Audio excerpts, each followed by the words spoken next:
Welcome to another JordanCon interview. I am joined today by Cecilia Dominic, who by day is a clinical psychologist and she helps people cure their insomnia. But by night, she's a USA Today best-selling author who writes steampunk and urban fantasy. And that helps keep readers awake at night and staying awake long past their bedtime. So, job security. I like that. Mhm. Her books have been finalists in the prestigious contests such as the Maggie Award for Excellence in Romance and the Daphne du Maurier Award for Excellence in Mystery. She lives in Atlanta, Georgia with her husband and the world's cutest cat. It is a pretty cute cat. I mean, I would say Cute. it is a close runner-up to my two cats, but for the purposes of this interview, I'll give you the award for cutest cat. Okay, yeah, I won't tell him about yours. Okay. That's fine. All right. Thanks for coming and hanging out with me today. Sure, I'm happy to be here. So obviously, we have to pay homage to your cat first. So, what is their name? So this is Timothy Mouse. Timothy Mouse. That's cute. Where'd that come from? Well, he is you're going to be 8 this year, aren't you? Ooh. And when he came to us, he was tiny Mhm. and had big ears and was gray and scared of everything. And he grew into his ears and he's still scared of everything. But, Timothy Mouse just seemed to be a good name for him. Actually, I wanted to name him Mouse, but my husband objected. So I said, fine, we'll make that his last name. That's great. Oh man. So, does your cat have any kind of like weird quirks other than being afraid of everything? So, like mine, for instance, my youngest one loves Clorox bleach. No lie. He Oh, no. I know he will like attack the bottle and lick like the spout if we leave it unattended. The moment he smells Wow. it, yeah, he has a death wish. He has a little bit of death wish. We have to clean anything that we clean with bleach. We have to clean afterwards with water and like non, harmful soap products because he's gonna go and lick it like a crazy person. So, does your cat have any weird quirks like that, or a death wish like mine? Not necessarily Death Wish, but it's interesting you mentioned the cleaning products because we do have a cleaning service and they use all natural products and they do use something on the floor that he absolutely loves. So there might be a spot where it's a little bit more concentrated and Yeah. he'll like mark it and roll in it. It's like, Yeah. what are you doing, cat? I need And this then, spot to smell like me. yes. And then the other thing is, we might end up doing it at some point during this interview. He likes me to hold him and give him firm butt pats. Firm? Firm. Firm. They have to be firm. It's fantastic. Yes. Right now he's trying to get me to play with him, but yeah, we might have some butt pats later. That's fine. They come first. Absolutely, they come first. All right, so urban fantasy and steampunk, but first urban fantasy because I love urban fantasy. But one of my favorite things about urban fantasy specifically, it has to do with how the author takes like real world either history or mythology, religions, traditions, stuff like that, and marries it into their world building, whether they change it slightly or adapt it into whatever story they have going on. Do you have any of that in your urban fantasy? Like, like when is it set? Did you use real world events or anything like that? Definitely. I wrote my first book when I was on internship. Well, I started my first book when I was on internship, and I was in the Central Arkansas VA health system, Mm-hmm. which meant it was the flagship hospital for pretty much all the surrounding area, including some of the surrounding states and up into the Ozarks. And so some of the veterans would come down from the mountains and would just have these fantastic stories of all the weird things that they saw. So I decided that I was going to set a story in the Ozark Mountains, and I was like, okay, so what good supernatural creature would work up there? And so then I arrived many, at right? werewolves. Yeah, pretty much any of them. Yeah. But I arrived at werewolves. I was like, we'll go with a classic. And so that's where it was originally called the Mountain Shadow. It's now the Wolf's Shadow came from. And of course, I'm also a psychologist. And this was in the early 2000s. And it seemed like every few years we had a hot new psychological disorder for kids. Like, first it was the ADHD kind of had a big stride in the 90s. And then we had the childhood bipolar disorder. And so I decided, well, we're going to come up with something called chronic lycanthropy syndrome as a genetic disorder, but the cure is not entirely medical. And so that helped me to marry my two loves of magical things and psychology. And then, of course, I've always been a big nut about Greek mythology. I absolutely love it. Yeah, me too. Yes. And so some of that came into my steampunk Eros element, Eros being one of the old gods, not necessarily the erotic thing, which I think maybe confuses some people. I might have Yeah. should have rethought that title. But right now it's been out long enough and it's got enough reviews, I can't change it. And then in my Dreamweavers and Truth Seekers series, again, that was a mashup of psychology and mythology, where part of it takes place in the collective unconscious, where the Greek gods and goddesses are the archetypes. That's pretty cool. Do you ever have like how are their interactions with their characters? Is it like with the characters of your book, like that aren't the Greek Mm-hmm. gods? So, for example, I think Aphrodite was the most fun to write. So she decides that the humans are just not getting things done like she wants them to get it done. So she comes down and she's, you know, long blonde curly hair. She has a little, crop top with goddess written in rhinestones across it. She's just all sass, all attitude. And the humans basically have to accommodate her. And then she gets into trouble. That's fair. That living out loud sounds exactly like how the Greek gods would want to would want to Yep. handle that. Yeah, that's funny. So it sounds like you lean, no, not lean, but you use your history and your knowledge in clinical psychology in your books a lot. So like, do you have like a psych evaluation on all of your characters where it's where like you develop it beforehand and then like go back to it like, what did I write about? Oh, this guy's a manic depressive, or then you go back and write scenes, or does that kind of do you kind of just develop that internally as you write your characters out? It's a little bit of both. I don't necessarily do a formal psych eval because They're not real. I'm not a testing psychologist and I really hate writing reports. Fair. So no, it's more like I do like what I do with my patients is where we sit down and with my patients, of course, it's an interview. With my characters, it's more like, okay, what is it that you want? What's keeping you from getting it? And then how are we going to get there?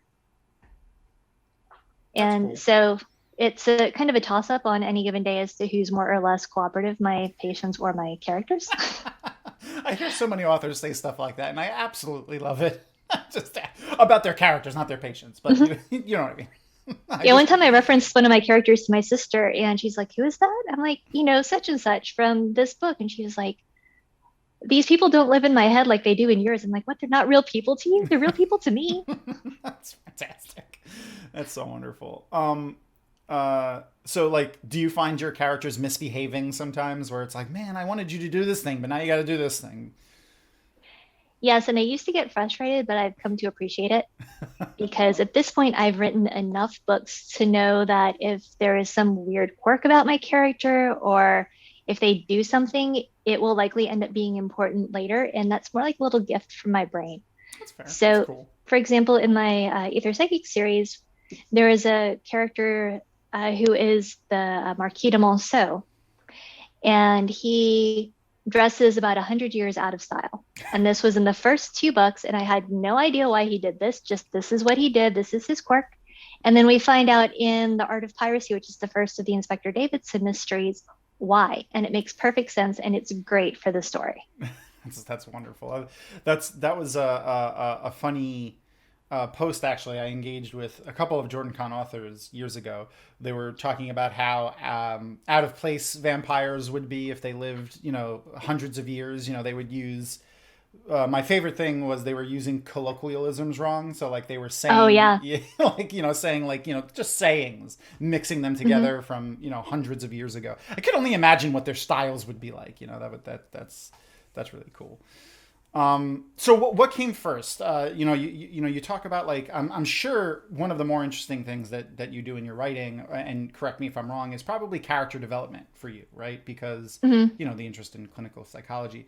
So what came first? Did you like hear just a really interesting story from one of these people from the Ozarks, and you were like, I want to write a story about that, or was an interest in science fiction and fantasy like from a young age? Definitely more this interest in science fiction and fantasy from a young age. Okay. I have been writing since I was a small child.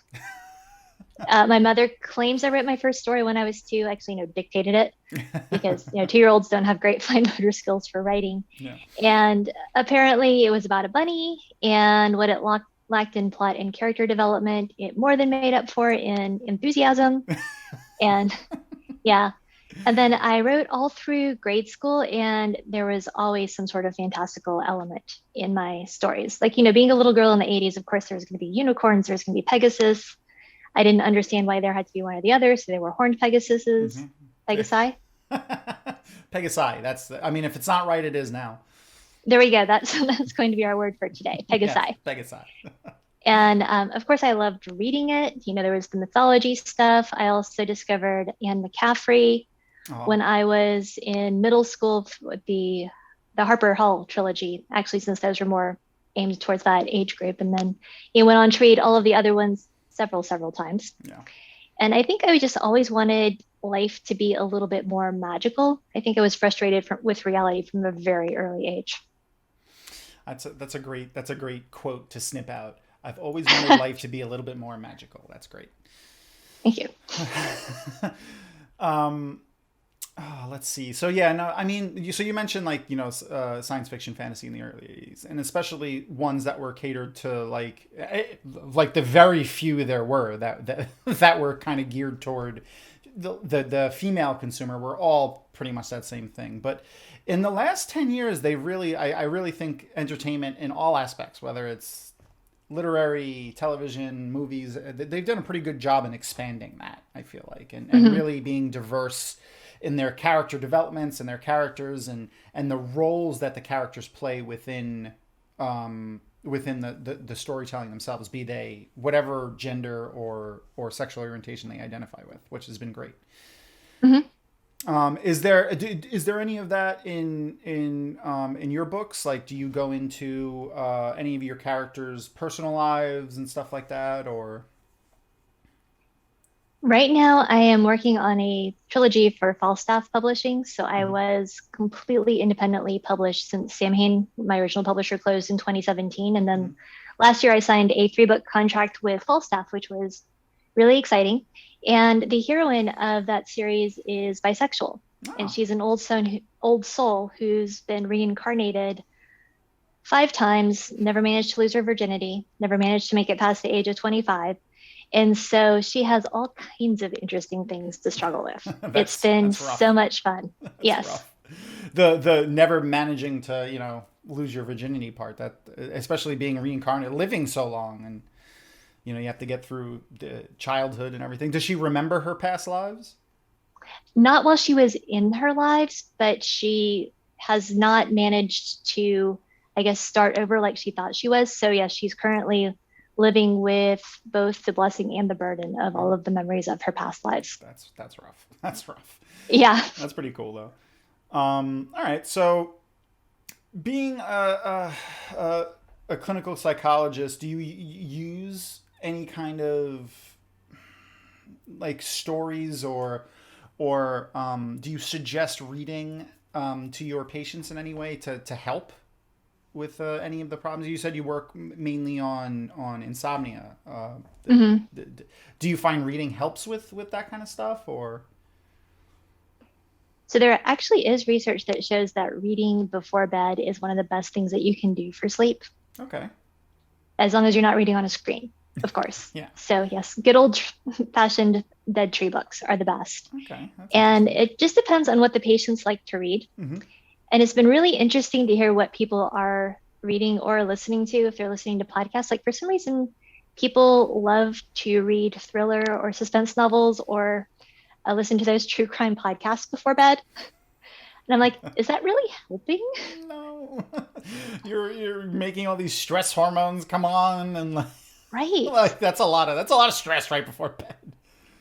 Yeah, so if I suggest anything, it's typically something that is not too engaging, so maybe like nonfiction would be helpful, because that's also easier to put down. Yeah, light nonfiction. That's a good point. So, what is something that you like? What do you nerd out about? Like, what are some things that you're interested in? Are you currently reading anything or watching any television? Do you play games? What are you a fan of? That's a very good question. So right now I am really enjoying the CBS series Ghosts, Okay. which apparently there was an original British series that I also need to see, but it's just, that's urban fantasy on the light and funny side because, a lot of urban fantasy tends to be very dark and very angsty and Yeah. sometimes a little bit violent. And that's definitely not the case. It's really a nice, sort of a palate cleanser, I Okay. guess. My husband and I also enjoy watching Doctor Who. Oh yeah, us too. Me and my wife Yes. as well. Yeah, I have to admit, didn't love the last season so Yeah, much, but it'll be interesting to see what happens with the new showrunner. Although I yeah, will miss Jodie Whittaker. I me really too. liked her. She was great. So, we're both Matt Smith doctors. Who do you have a favorite or one that you like more, like episodes you like more than the other? Oh, I have to say, I probably am with a lot of people, so hopefully this doesn't sound cliche, but David Tennant was my favorite. He's great. Yeah, he was just such a great physical actor. I mean, That was the fun thing about it. I mean, David Tennant's just amazing by himself, like in everything that he does. Yes, I agree. But for my wife and I, we just really enjoy, I mean, like we liked Matt Smith, like his acting and his stuff, but also we loved Amy Pond. Like Karen Gillan was Oh, amazing. yes. We both really love her. So that's really cool. That's fun. I'm glad. So obviously, I'm guessing that you enjoy your husband also enjoys fantasy and science fiction as well. So that's, am I right in that? Or He's not really a big reader. okay, He'll read my books sometimes. yeah, And he yeah, was, he actually did read the first Game of Thrones book. okay. So he's working on it. All right, that's cool. Yeah, my I mean, I would say my wife is more the reader than I am. I mean, I read a lot too, but she reads way more than I do. I mean, she can go through books much faster than me. She Yeah. usually has to slow herself down if we're trying to read something together. She gets a much better understanding than I do because she'll go over and reread parts while I'm still trying to catch up to her. That's funny. Yeah, we read the first four Jim Butcher, the first four Dresden Files books together, or passing them back and forth, and we need to get back to that because, Yeah. of course, he's gone way on, Right. and I've been on panels with him at DragonCon, and I feel that I'm like I haven't quite caught up with his canon enough now. Fair, yeah. Now, that's actually that's one book that my wife and I also go back and forth on. It's another great urban fantasy series, and it's Hmm. partly where the question of how does your characters interacts with mythologies and stuff comes from. So I really like what Butcher did in that with the Fae, and then what he calls Hmm. the White God, which is the Christian God, and all the other things. It's really cool. I like how authors play with mythologies and stuff like that. All right, so I want to go back to this because it's amazing. So you're a clinical psychologist. So like, does that make Hmm. you are you a doctor? Like you're MD? Like are you doctor? Your pen name is Cecilia Dominic, and we'll leave it Right. at that. But are you Doctor Cecilia Dominic? Are you? How do I address you? I want to be proper. That's great. So no, and I am fine revealing my other identity. So I have a Okay. PhD in Yep. clinical psychology. That's And so awesome. I am doctor, and I am Dr. Bartolucci in real life. In And life. although I love answering the phone because people will say they'll be surprised and they'll say, "Oh, is this the doctor?" And I can say, "Yes, I am the doctor." I am the doctor. Doctor Yeah. Who? No, that's great. That's fantastic. Yes. That is a great thing to be able to have. Other than being able to be, a doctor, and that's amazing in and of itself. That's Thank you. pretty cool. That's pretty cool. All right, so I mean, like, I just want to go back into that because it's so cool. Like that you're a doctor and a science fiction and fantasy author. So, do you think that's made it like harder or easier to write because like you could dive into these like your character development so in depth if you want to, which would maybe like super interesting for anyone to read, but really interesting for like a clinical psychologist to read. But how do you kind of like play with that so it's not like too crunchy or too in depth, or does any of Hmm. that really happen with your writing, do you find? I would say the main challenge is because sometimes it does feel like a very similar process of looking at challenges, looking at obstacles. How do we get past this? That if I've had a full patient day, Mm-hmm. I really don't have the mental energy to write or to do a lot of writing. And so I've had to learn to be very patient with myself and to be aware of those ebbs and flows of creative energy and allow them to happen as they're going to happen. Yeah. One of the ways it's made it easier is, of course, I'm just one person, but having talked to, at this point, I would say definitely over 1,000 people, probably more in depth, I've gotten a lot of really nice vicarious life experiences. And it's been super helpful with my characters.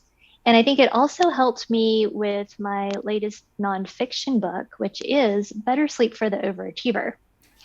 And it's hilarious because I sell just as many of these as I do any of my fiction at conferences.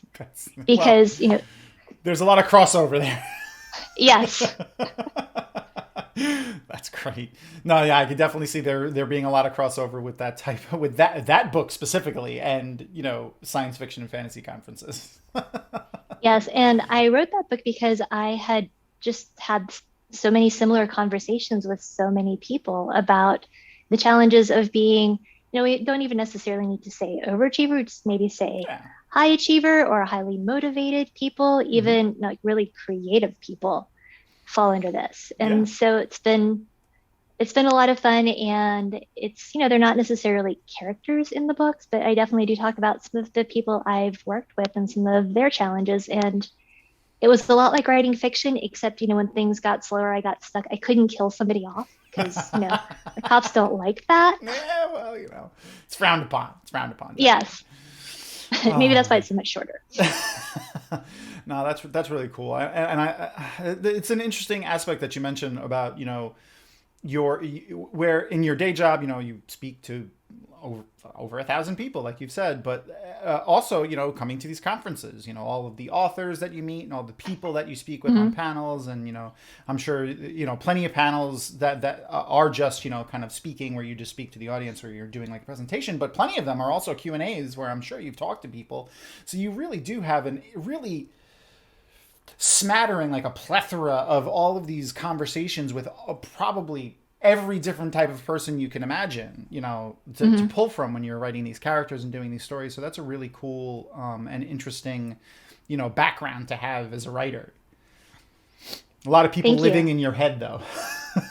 My head is a very crowded place. That is true. It's another great out of context quote. My head is a very crowded place. Yes. Well, thank you for joining us. And with these closing questions that I've been doing, I don't know if you've ever seen Inside the Actor's Studio with James Lipton. It's a TV show. It started way back, I want to say in the 80s, maybe the early 90s. James Lipton is a acting teacher, and he would, with his class, would have these interviews with like super famous actors. So like, from all throughout like the last like 40 years.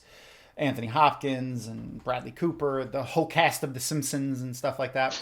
And at the end of the interviews, he would always ask the same batch of questions. And it was like a bunch of different questions. I've pared them down to just a couple that I really like.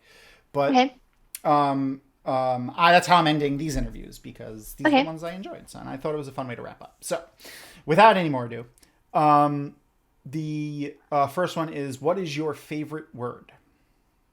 So if we're to go with things I talk about a lot, it would be mindfulness, or related words like kindness and gentleness, basically things that we would all benefit from having a little bit more towards ourselves and others. Absolutely. However, if we're going to go with words that will always get my attention, that would probably be dessert, chocolate, and wine. That's great. That's wonderful. Especially when they're together. Yes, definitely. Exactly. All right. And what is your least favorite word? Should.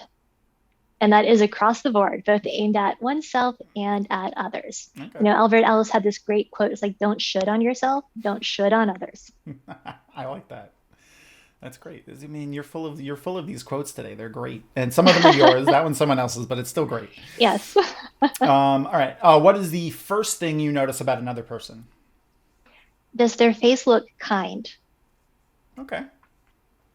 Now, outside of your amazing career as a clinical psychologist and science fiction and fantasy and urban fantasy author, what is another profession that, say you had all the time in the world that you would like to, or, theoretically would love to attempt? Probably it would be baking. Like, Okay. the dessert thing was not an accident. I actually love to bake. Oh. I definitely have done a bit of stress baking over the past couple of years. And yeah, stress I've done eating the too. stress eating side of that. Yes. So, for example, I made this great vegan chocolate sugar tort last weekend. It Ooh. was delicious. So, yes, I think that would be a fun thing. And, people have said that I should sell my baked goods. And I'm like, no, I don't need to turn it into another profession. Yeah, no, this is just for funs. Yes. I on a side note, I can't bake. I love to cook. I love cooking. Like I will cook Hmm. food all day long. Baking is just too precise for me. It's too much like a science, and Hmm. I can't follow directions very well when it comes to math and size. It's when I spice things, it's how I feel and to taste it. Once they start telling me to specifically measure things out, I'm like, yeah, no, I can't do it. I just can't. I don't know why. I Hmm. commend you though. I might. Thank you. Okay, so all right, and then my favorite one, which is what is your favorite curse word? So I would have to say I pretty much stick with the classics. That's fair. So, That's entirely fair. And I've heard so. It's funny too because for a couple of these questions, I feel like there's a study in here. The authors in a lot of these interviews have had similar answers to a few of these questions, and I'll leave that mhm. for our viewers to go and find. But it's been an interesting study in the mind of an author. Oh yeah, that would be fun. Yeah, yeah. All right. Well, thank you for joining us. And if you want to keep up with Cecilia, make sure to follow her on Twitter, which is just at Cecilia Dominic, or you could just go to her website, which is also super easy, CeciliaDominic.com. Thanks for coming and talking with me today. Thank you so much, Tom. I enjoyed it.